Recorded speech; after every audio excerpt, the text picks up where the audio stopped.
Libro de Éxodo, capítulo número 25. Éxodo es el segundo libro de la Biblia y vamos a leer los versículos del 8 al 9. Vamos a hacerlo puestos de pie con reverencia a la palabra de Dios.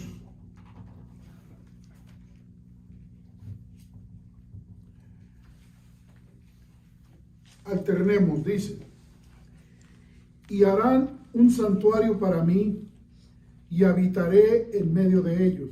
Conforme a todo lo que yo te muestre, el diseño del tabernáculo y el diseño de todos sus utensilios, así lo haréis. Gracias una vez más, Señor, por el privilegio de pedirte, Señor, que bendigas esta palabra tuya.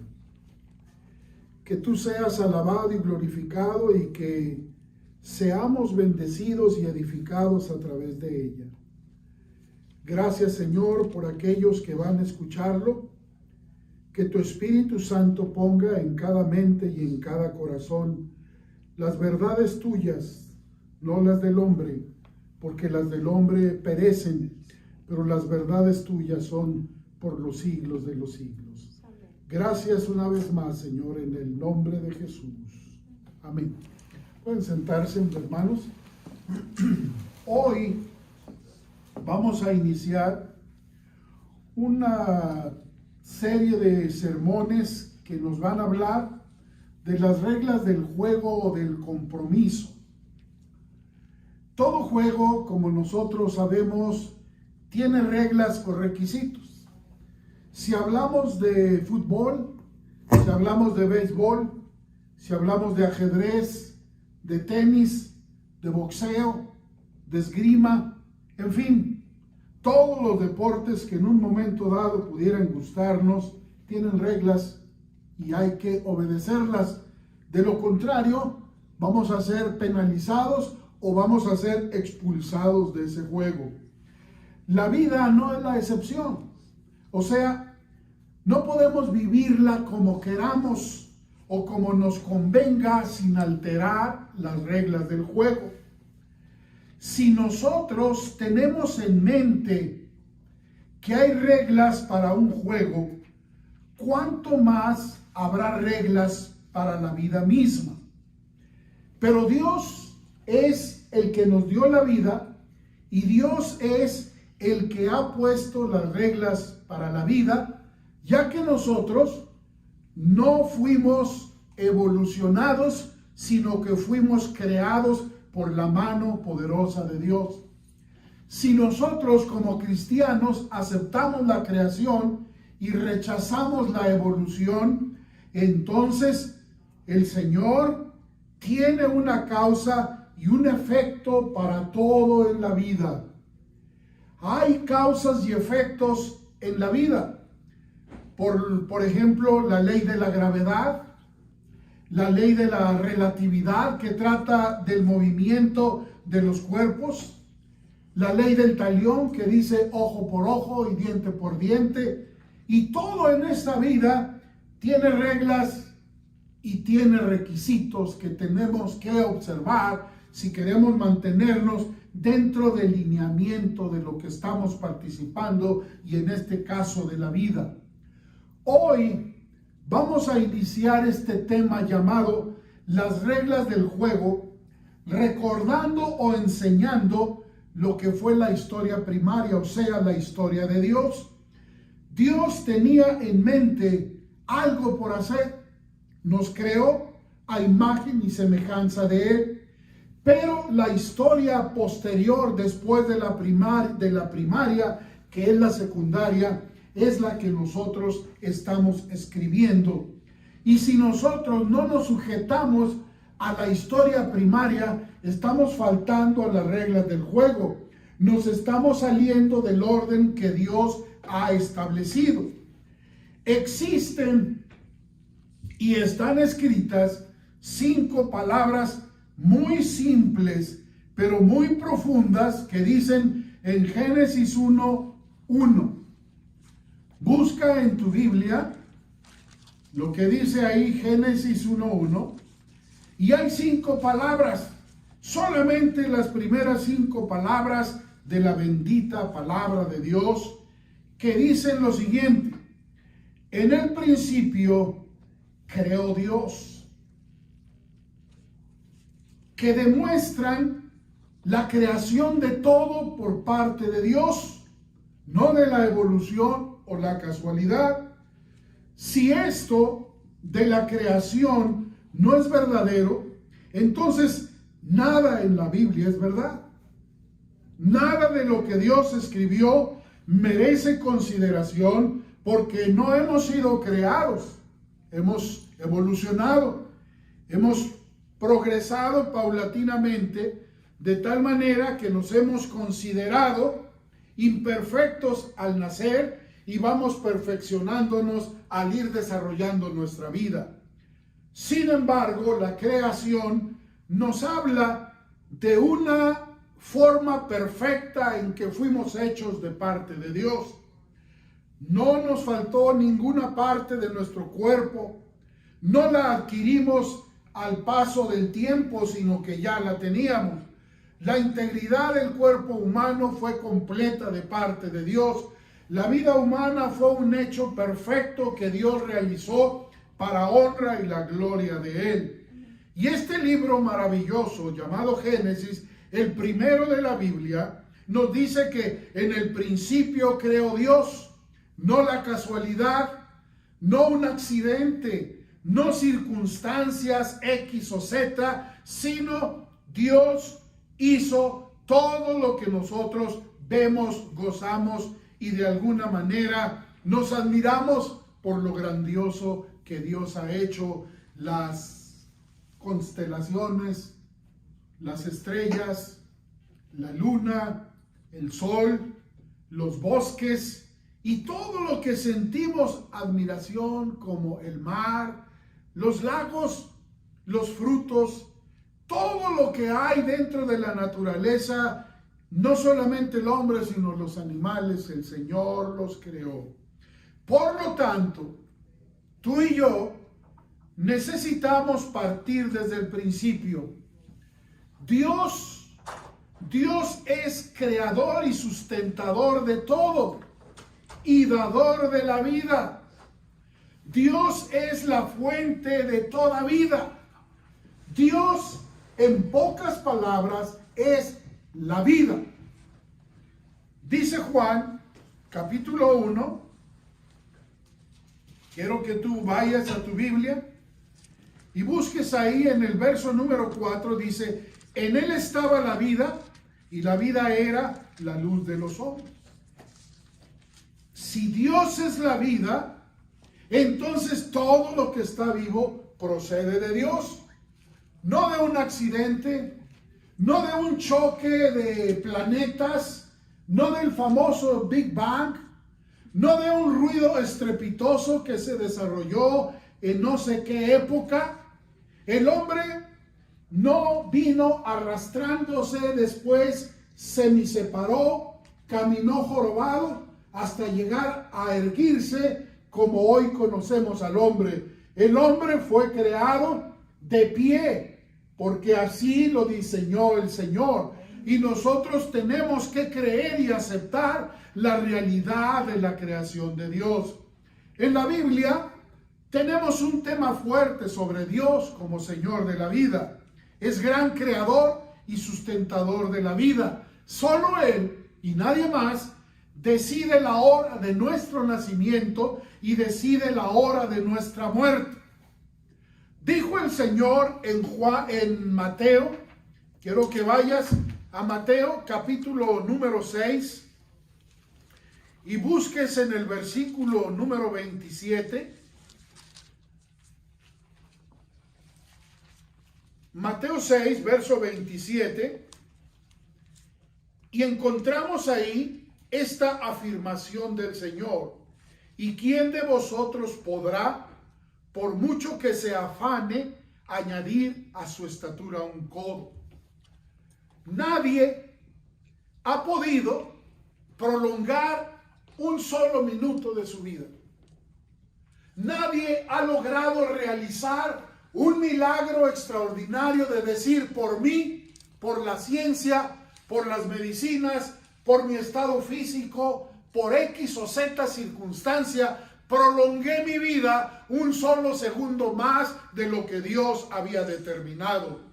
Tenemos que llamar a esa persona mentirosa, porque solo Dios tiene el poder de poner límite a nuestra vida. Tú no sabes ni yo sé el tiempo exacto que viviremos en esta vida. Solo Dios lo sabe. Y por lo tanto debemos de disfrutar cada minuto, cada segundo que nos da, reconociendo que Él es el autor de la vida, que Él es el que nos sustenta. Él es el único que le da propósito a nuestra vida. De lo contrario, la vida sería un caos. La vida sería algo que va galopando sin ningún freno, sin ningún plan, sin ningún significado. Pero el Señor ha trazado la vida del ser humano con un plan y un propósito, que es alabar y glorificar el nombre de Él. La gente ha tratado por todos los medios de añadir a su estatura un codo. Aquí no se refiere a una medida, sino se refiere que nadie ha podido añadir días u horas o segundos a su vida. Al preocuparnos, no aumentamos el tiempo de la vida, al contrario, la reducimos. La preocupación reduce el estándar de vida de nosotros. Si tú eres una persona que se preocupa por todo, y si Dios tenía planeado que vivieras 80 años, vas a vivir 75, porque 5 años te los robaste por la preocupación, o más bien dicho, la preocupación te robó 5 años de tu existencia. ¿Y qué llegaste a conseguir al final de tu preocupación? Estrés, enfermedades, infelicidad, y te robó gozar la vida que Dios te dio por estar preocupado, pensando en una solución que no está en nuestras manos, sino en las manos de Dios. La vida está en las manos de Dios. Dios, en Génesis, no deja que los hombres controlen la vida. Recuerda que Adán comió del árbol del conocimiento del bien y del mal, y tuvo que soportar las consecuencias. Toda desobediencia al plan de Dios trae consecuencias. Toda causa trae un efecto. No podemos negar que el efecto de nuestras decisiones, si fueron buenas, es buena. Si fueron malas, son malas. Las consecuencias no podemos eludirlas, pero sí podemos pensar antes de actuar para que las consecuencias sean no negativas, sino sean positivas. Pero para eso se necesita tener templanza, dominio propio y dejar a Dios que Él controle nuestra vida, que Él dirija nuestros pensamientos, que Él sea el que tenga prioridad antes de decidir algo, que Dios nos indique si lo hacemos o no lo hacemos. Pero nos creemos autosuficientes, nos creemos dueños de nuestra vida, nos creemos dueños del tiempo, cuando somos unos mentirosos, porque no somos dueños de nada. Solo Dios es el dueño del tiempo, de la vida y de cada uno de nosotros. Lo reconozcamos o lo neguemos, un día estaremos delante de su presencia, dándole cuenta de lo que hemos hecho con nuestra vida. Somos mayordomos, administramos la vida, no es nuestra para vivirla como queramos. Un día Dios va a decir: ¿cómo viviste? ¿Cómo desarrollaste el tiempo en la tierra que yo te di? Y ahí va a ser el llorar, el crujir de dientes, o en su defecto, lo hermoso que el Señor diga: bien, buen siervo y fiel, entra en el gozo de tu Señor. Es nuestra la decisión. Por eso Dios dice que Adán comió del árbol del conocimiento del mal y del bien, y tuvo que soportar las consecuencias. Pero había otro árbol en el jardín, y no volvemos a verlo, ese árbol, hasta el final de la Biblia, al restaurarse toda la vida. Vamos a Apocalipsis, quiero que veas tú en la palabra de Dios cuál es ese árbol que no se vuelve a ver después de Génesis, pero lo encontramos al final, que es el árbol de la vida. Apocalipsis 22, versículo número 2 dice: en medio de la calle de la ciudad y a uno y otro lado del río estaba ¿qué?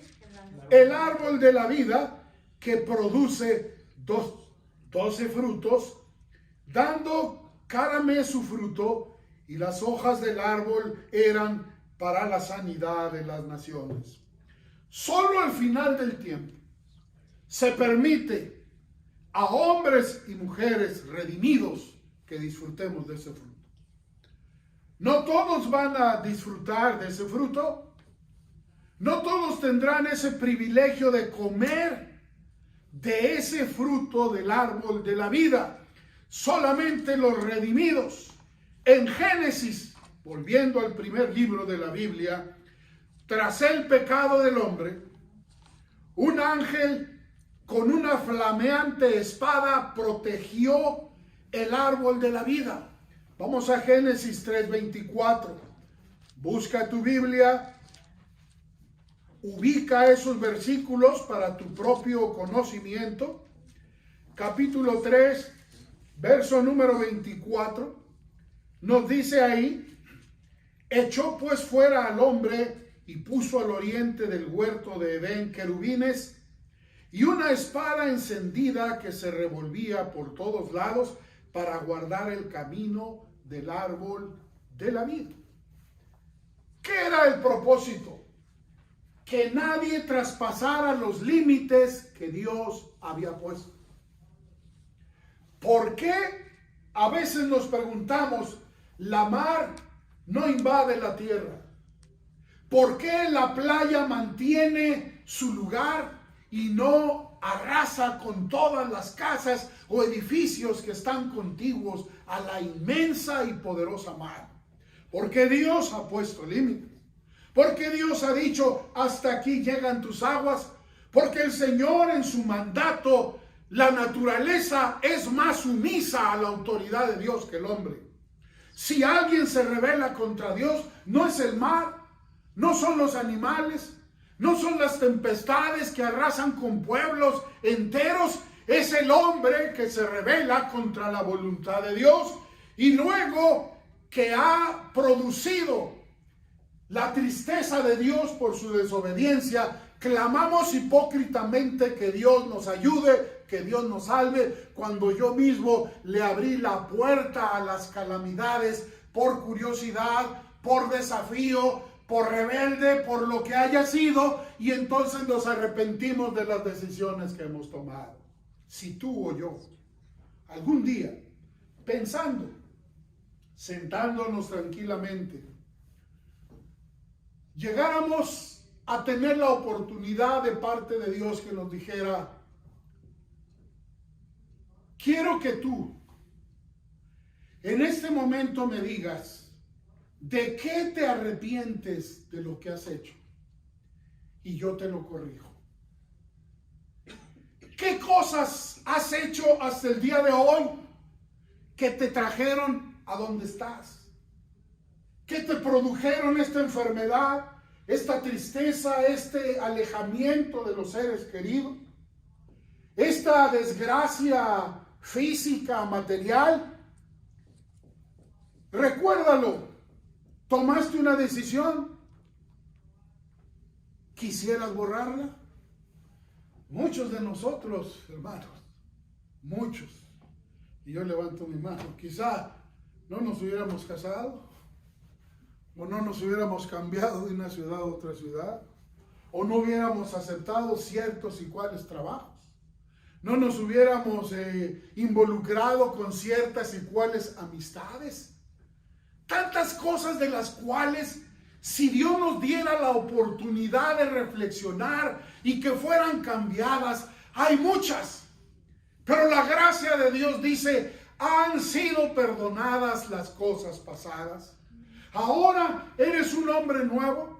Ahora eres una mujer regenerada, transformada por la gracia y el poder de Dios. Ahora eres un hombre y una mujer que puedes saber mi voluntad y puedes enderezar tu vida conforme a ella y ver los frutos de la obediencia a mí.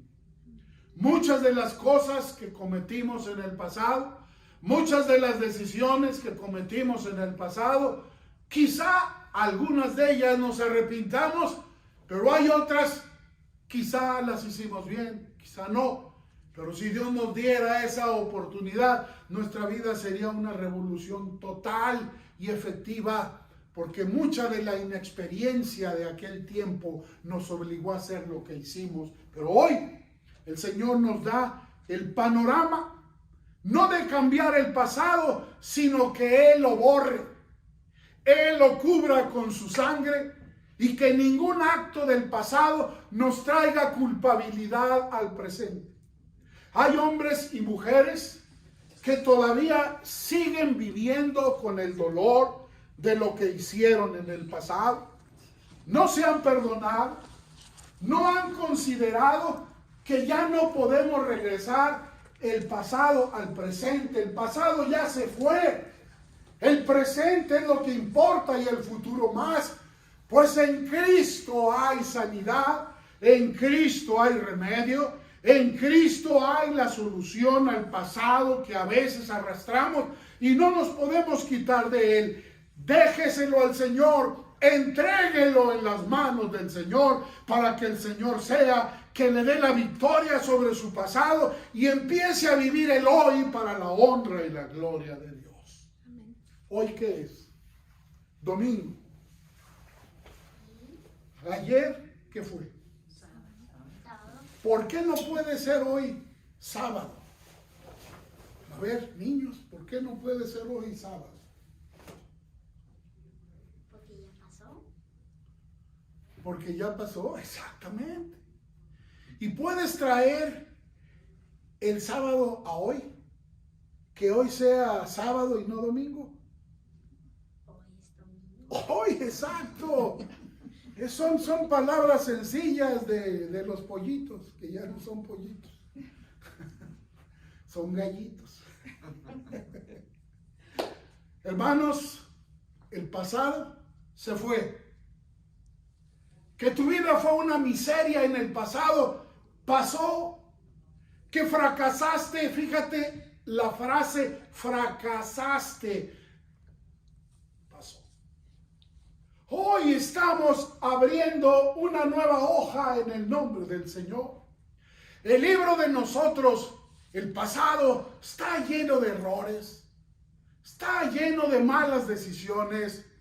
Si leyéramos el libro del pasado, no nos traería nada de edificante. Por eso tenemos que poner nuestros ojos en el Señor, que ha puesto un cerrojo al pasado, aquel pasado que nos hace daño, aquel pasado que nos hace cargar sentimientos que hieren nuestro corazón y que achican el alma y que nos hacen no gozar del presente porque nos sentimos culpables del pasado. Cristo perdona el pasado.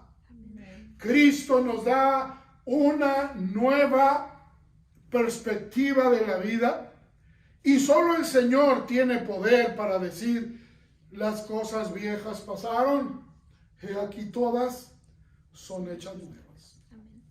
Hoy, hermanos, el ángel del Señor, en sentido figurado, aún sigue protegiendo el árbol de la vida y no deja que nadie alcance su fruto para que no podamos vivir eternamente.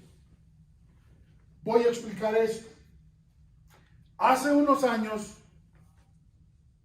algunos científicos, jugando a ser Dios, clonaron una oveja llamada Dolly. Se aplaudieron a sí mismos, se abrazaron a sí mismos, cantaron victoria y dijeron, nosotros somos creadores.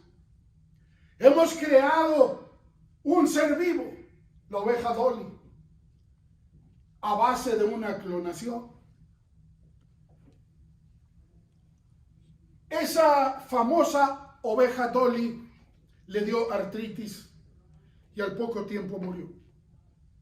Algunos científicos honestos dijeron, si Dolly hubiera nacido de una relación natural, hubiera vivido mucho más tiempo. Es más, hoy seguiría viva. Hicieron 2 o 3 hombres ahí, clonados, y cantaron victoria. Podemos hacer el hombre. Podemos ser creadores.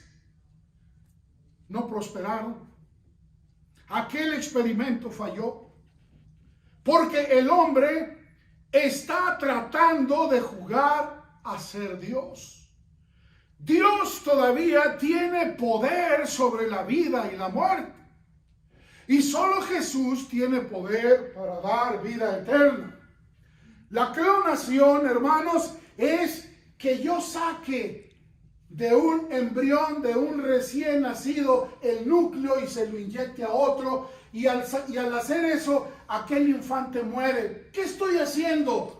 Matando para yo tener vida. La clonación, en pocas palabras, es abrir una refaccionaria de órganos humanos. Así dicho en pocas palabras. Te falló el corazón, aquí tienes tu repuesto para el corazón. Te falló el riñón, aquí está el repuesto para el corazón. Que tienes alta, baja presión, azúcar, lo que sea, aquí buscan ahí en los anaqueles de la refaccionaria y ahí te dan lo que tú necesitas para que sigas viviendo. ¿Qué es la finalidad? Que el hombre no muera. ¿Qué es el principal deseo del hombre? Desafiar la autoridad de Dios. No reconocer que Dios es creador y sustentador de la vida, sino que el hombre también puede hacer vida y puede crear y ponerse a la par de Dios. Hubo otros científicos que desafiaron a Dios y dijeron a la orilla del mar, de la playa, Dios no es tan grande como dicen que es. También nosotros podemos ser creadores, podemos crear vida, podemos hacer proyectos como los que Dios hizo, porque tenemos inteligencia, porque sabemos cómo hacerlo. Estaban hablando con Dios y los dijo Dios, muy bien, demuestren que ustedes son creadores. Creen algo. Cogieron un puño de arena para hacer algo y les dijo Dios, cuidado, yo la creé, la arena yo la hice. No tuvieron más que hacer. ¿Qué hemos creado? Problemas y desgracias. ¿Qué hemos creado? Tristeza y desilusión.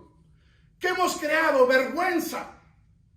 Es todo lo que el ser humano ha creado alejado de Dios. Pero Dios tiene sus planes fijos. Dios tiene sus planes inalterables y ninguna corriente ideológica, filosófica, económica o política podrá desviar los planes maravillosos que Dios tiene para cada uno de los que lo hemos aceptado como nuestro Señor y Salvador personal. Dios es el que tiene el poder sobre la vida y tiene el poder sobre la muerte. Solo Jesús tiene el poder, como dice Juan 3:36. Busca en tu Biblia para que te enteres de qué más tiene poder ese Dios que alabamos y glorificamos y que predicamos y que quisiéramos que todo el mundo viniera a los pies de Él. El capítulo 3 de Juan, el verso número 36, dice lo siguiente: el que cree en el Hijo tiene vida eterna, pero el que rehúsa creer en el Hijo no verá la vida, sino que la ira de Dios está sobre él. Jesús tiene poder para dar vida eterna. Dios conectó la vida eterna con la creencia en su Hijo. Un pasaje hartamente conocido y citado innumerables veces, de memoria conocido por la gran mayoría de los cristianos, es Juan 3:16. Porque de tal manera amó Dios al mundo, que ha dado a su Hijo unigénito, para que todo aquel que en él cree no se pierda, mas tenga vida eterna. El hombre busca prolongar sus días. No es nuevo. Muchos hombres antiguos empezaron la búsqueda de la fuente de la eterna juventud, inventando historias, fábulas, usando hierbas, encantamientos, brujería, pactos con el demonio y tantas cosas con tal de que el hombre pudiera prolongar sus días sobre la faz de la tierra. Nadie tiene poder para que los días de nosotros se hagan más o se hagan menos, solo Dios. Y hermanos, con esto en mente, vamos a entrar a la historia primaria. Todo comenzó, dice Génesis 2, busca tu Biblia. Todo comenzó en Génesis 2, versículo número 8. Y Jehová Dios plantó un huerto en Edén, al oriente, y puso allí al hombre que había formado. Dios siempre y siempre tiene planes que honran y glorifican su nombre si le obedecemos. Al Dios poner al hombre ahí en el huerto del Edén, ese lugar era un ambiente perfecto. Dios podía caminar, Dios podía hablar, Dios podía disfrutar de una relación personal con aquellos seres que había creado. Él puso todo a su disposición. Mira el verso número 16 de ese capítulo 2. Y mandó Jehová Dios al hombre diciendo: de todo árbol del huerto podrás comer.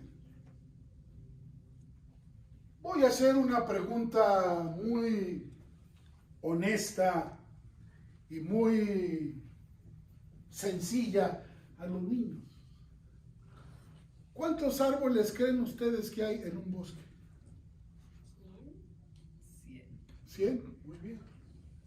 Ya se durmió, ese me la debe. Muy bien. 100. Bueno, haz de cuenta que son miles. ¿Te puedes imaginar miles y miles? Enorme. Que si los contaras, te pasarías todo el día contando. 1, 2, 3. Mucho. Y Dios puso ahí al hombre y le dijo: aquí vas a estar. Y todos esos árboles que tú te imaginas en el bosque tenían fruto. Uno tenía papayas, cocos, manzanas, peras, dátiles, naranjas. ¿Cuál es la fruta que te gusta más? Papaya. Bueno, ahí había papayas. Fíjate. ¿Cuál otra más? Mango. ¿Cuál otro más? Banana. Todo eso que te encanta, que te fascina, ahí estaba. Y le dijo Dios: ahí hay bananas, ahí hay papayas, ahí hay todo lo que tú, fresas, de rojas, hermosas. Come lo que quieras. El hombre fue puesto en ese lugar para que lo disfrutara y lo cuidara. Pero, hermanos, había una excepción. De todos esos miles de árboles, dijo Dios: de ese no comas. Todo lo que se te antoje podrás comer. ¿Por qué, si el Señor me permite comer papayas, mangos, fresas, plátanos, melocotones, zarzamoras, fresas, etcétera, etcétera, kiwis? Pero dijo Dios: de esa penca que da tunas, no comas de él. Claro, no eran tunas, era un árbol. ¿Qué le dijo Dios? No comas de él, ¿Y qué fue lo que hicieron nuestros queridos y amados primeros padres? Comieron lo que estaba prohibido. ¿Qué hace usted cuando sus padres le dijeron o le siguen diciendo, eso no lo haga? ¿Por qué no? Voy a hacer. No abras esa puerta. Un día a un hombre de color serio, moreno, le dijeron, ¿verdad? Quiero que guardes esta cajita hasta que mi hijo llegue de ese viaje. Se va a tardar algunas semanas, pero confío en ti en que guardes esta cajita y no la abras. Se la entregues a mi hijo, que él sea quien la abra. Confío en ti. Sí, ¿cómo no, patrón? Ya voy a cuidar esto. No voy a abrirla. No voy nada. Yo voy a respetar sus órdenes. Pasó una semana y aquel hombre miraba la cajita y le hacía ojitos y trataba de abrir. No, prometí que no. Pasaron 2 semanas. No, prometí que no. Dije que no y que y le sacaba brillo. Dije que le iba a cuidar. Sí, así que pues llegó una semana, un día de esa semana en que no se pudo aguantar más y la abrió. Al abrir esa caja que le habían encargado, había una nota que dice, no que no, negro curioso. ¿Qué tal si alguien nos da una cajita, la dejaríamos así? No, la abriríamos y diríamos, no que no, curioso. No que ibas a guardar eso. Bueno, Dios le dijo así a Adán y Eva, ahí está todo, coman lo que quieran, pero hay un árbol que quiero que no coman de él. ¿Por qué tuvieron que comer de ese fruto? Yo no voy a contestar, contesta tú. ¿Por qué comerías de ese fruto? Sí, perdón, si Dios te dijo que no, ¿por qué comerías de ese fruto? Y eso trajo como consecuencia que fuéramos desterrados por desobediencia. Dice el capítulo 3 de Génesis, acompáñame.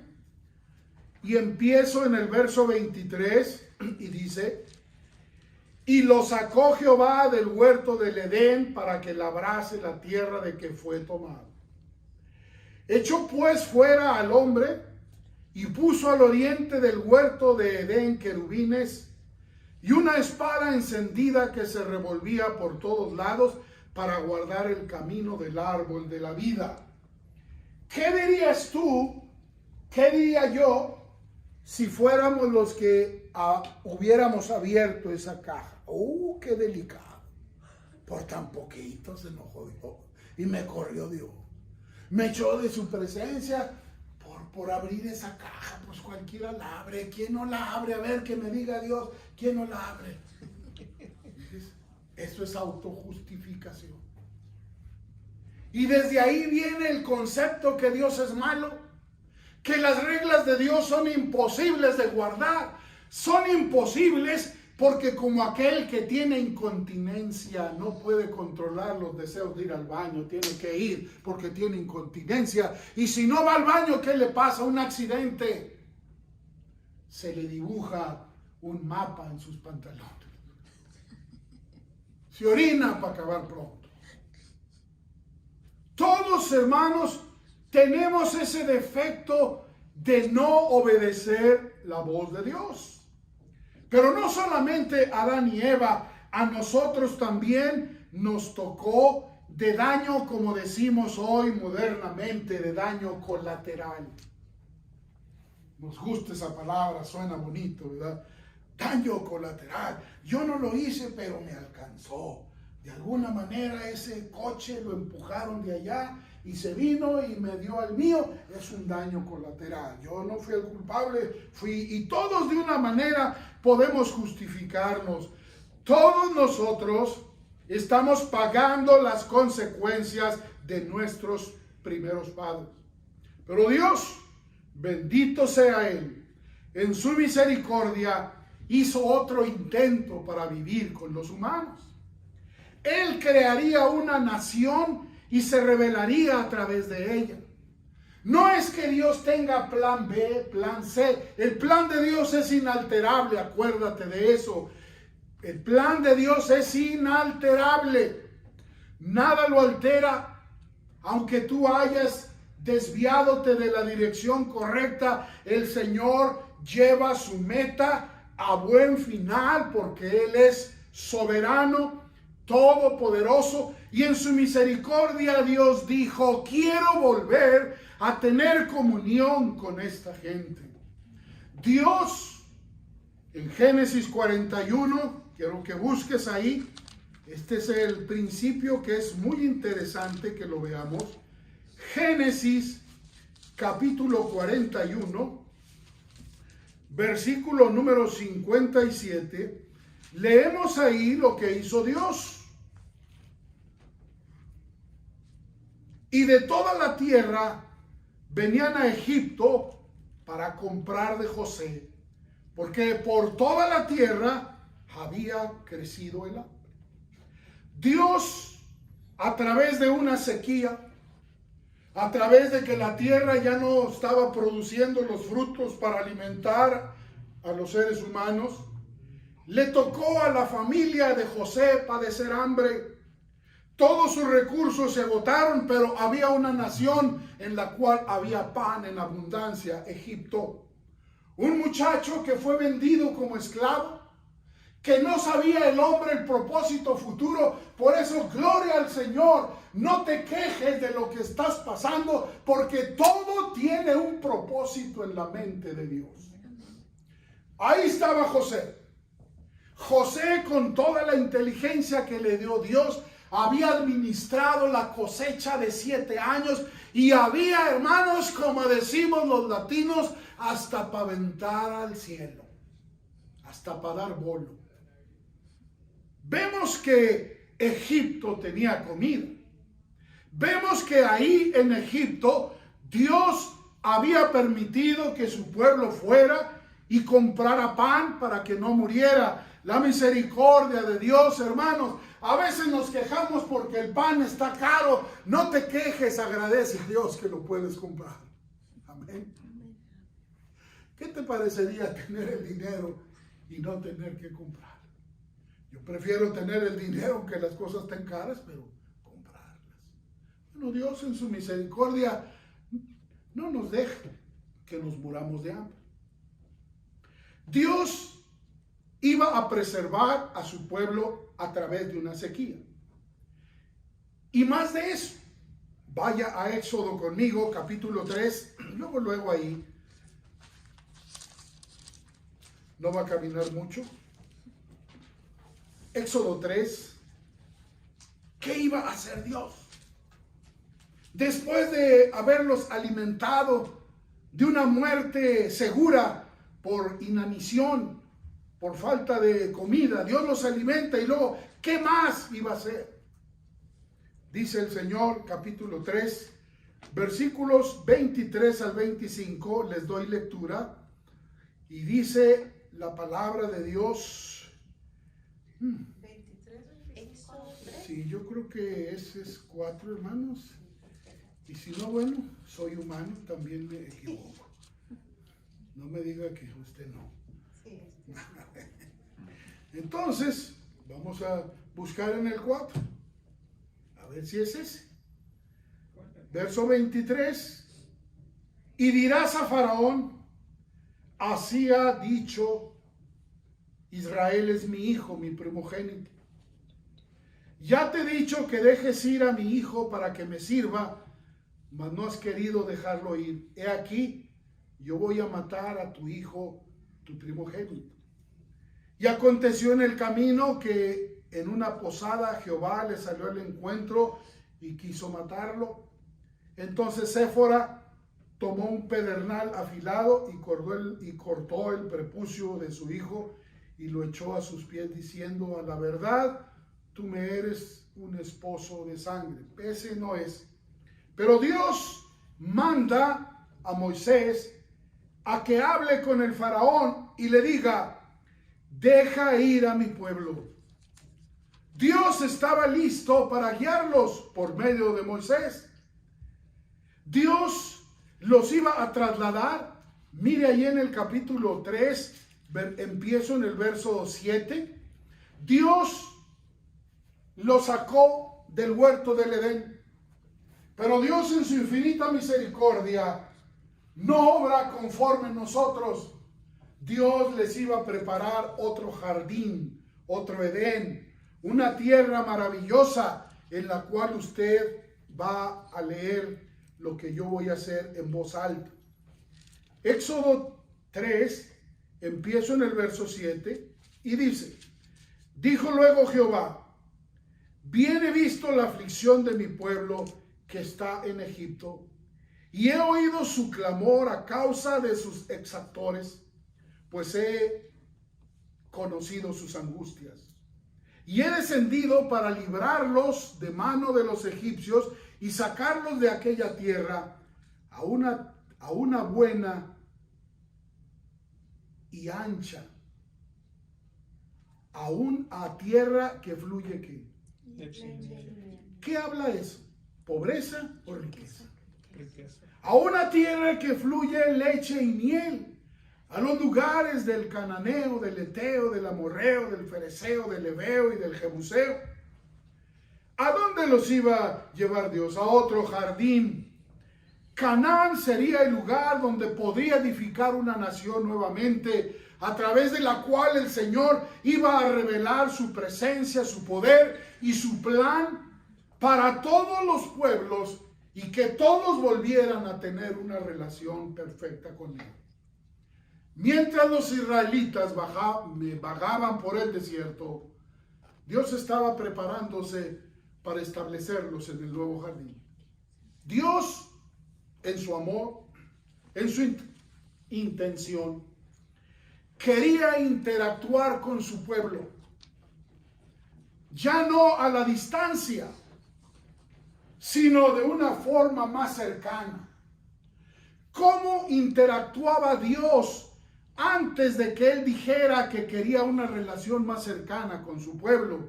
Vamos a Éxodo 13 y ahí encontramos, vamos al versículo número 21 y número 22 y leemos y dice: y Jehová iba delante de ellos de día en una columna de nube para guiarlos por el camino, y de noche en una columna de fuego para alumbrarles, a fin de que anduviesen de día y de noche.